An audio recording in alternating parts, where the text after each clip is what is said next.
माननीय गुरुवर्य आणि माझ्या बंधू भगिनींनो, तुम्हा सर्वांना माझा प्रणाम.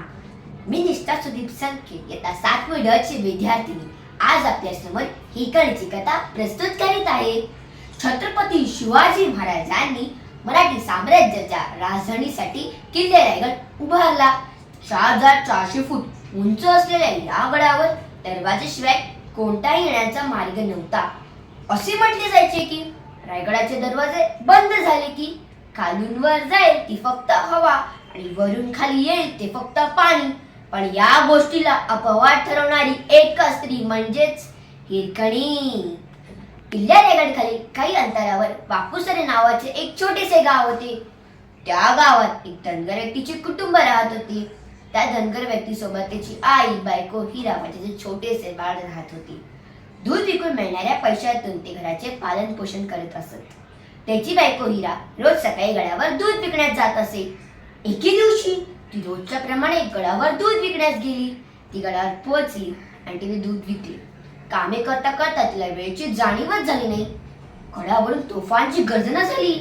हिरवे दरवाजे बंद होण्याची होती. हिरकणी धावत धावत धावत रायगडाच्या दरवाजापाशी गेली, पण रायगडाचे दरवाजे बंद झाले होते. सूर्यास्तानंतर रायगडाचे दरवाजे बंद होऊन दुसऱ्या दिवशी उघडतात. ती पहारेकरींना विनंती करत म्हणाली, पहारेकरी भाऊ, कृपा करून मला बाहेर जाऊ द्या. माझे छोटेसे बाळ घरी एकटे आहेत. मला त्याच्याकडे जायचेच आहे. पहारेकरी म्हणाले, क्षमा कर सखे, क्षमा कर सखे. रायगडाचे दरवाजे बंद झाले आहेत. ते उद्या सकाळीच उघडतील. हिरकणीच्या मनात विचारांची गर्दी झाली होती. तुझे बाळ घरी एकटे असताना ती रायगडावर कशी राहू शकत होती?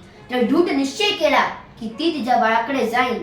ते गडाच्या कठीण आणि उंच भिंतीवरून खाली उतरण्याचे ठरवले. ती गडाच्या कड्यावरून खाली सावधगिरीने उतरू लागली. गडावरून उतरताना तिच्या पायांना आणि हातांना ओरखडे आले होते, पण तरीही तिने हार मानली नाही. रात्रभरात ती खाली पोहोचली. ती कित्येक वेळा पडली, पण ती पुन्हा उभं राहून चालू लागली. खाली पोहोचेपर्यंत आजूबाजूच्या झाडाझुडपांमुळे तिच्या अंगावर ओढब्या आल्या होत्या. रक्तही येत होते, पण तिला तिच्या बाळाकडे जायचेच होते. खाली पोहोचल्यावर तिने एकही क्षणाचा न विचार करता आपल्या घराकडे धाव घेतली. ती घरात पोहोचली. तिच्या बाळाला पाहून ती हसली. तिच्या बाळाला म्हणाली, बाळा, आई आली रे बाळा. बाळा, तू ठीक आहेस ना? बाळा आईला पाहून हसले. हिरकणीने बाळाला मिठी मारली. तिच्या डोळ्यातून आनंद अश्रू आले. जेव्हा ही गोष्ट छत्रपती शिवाजी महाराजांना कळाली, ते आश्चर्यचकित झाले. शत्रूच्या सैन्यालाही दरवाजाशिवाय कोणत्या येण्याचा मार्ग नसायला एक स्त्री रायगडावरून खाली कशी उतरली? त्या शूरवीर मातेचा छत्रपती शिवाजी महाराजांनी साडीचोळी देऊन तर सन्मान केलाच, पण त्याचबरोबर ज्या कड्यावरून ती खाली उतरली त्या कड्यावर आईची प्रेमाची साक्ष म्हणून एक बुरुज बांधण्यात आले. ते बुरुज म्हणजेच रायगडवरील हिरकणी बुरुज. त्याचबरोबर त्या गावात ती राहत होती त्या गावाला देखील तिचे नाव देण्यात आले. ते गाव म्हणजेच रायगडजवळील हिरकणीवाडी. हिरकणीचे नाव इतिहासात वीरंगना म्हणून अमर झाले. तर काय बरं मित्रांनो, हिरकणीच्या कथेतून आपल्याला काय शिकवण मिळाली? प्रेम आणि समर्पण हे मोठ्या यशाचे रहस्य आहे.